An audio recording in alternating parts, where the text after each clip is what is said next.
Ano ba yan? Bakit ngayon pa? Ako naman. Sakit.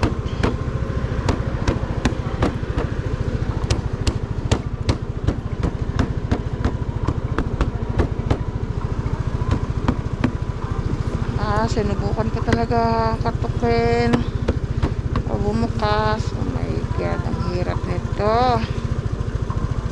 Ay nako, ingat na lang talaga.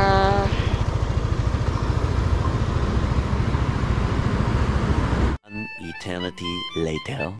Yan, ito na nga yung sinasabi ko guys, na pag naabutan ako ng dilim, so reflector na lang talaga siya ng kalsada. So hinahabol ko lang din yung mga kailangan meron akong nasa harapan, kasi mahihirapan talaga ako lalo na pag mga blind spot na. So yun yung hinahabol ko, kailangan hindi ako mawalan ng sasakyan sa harap.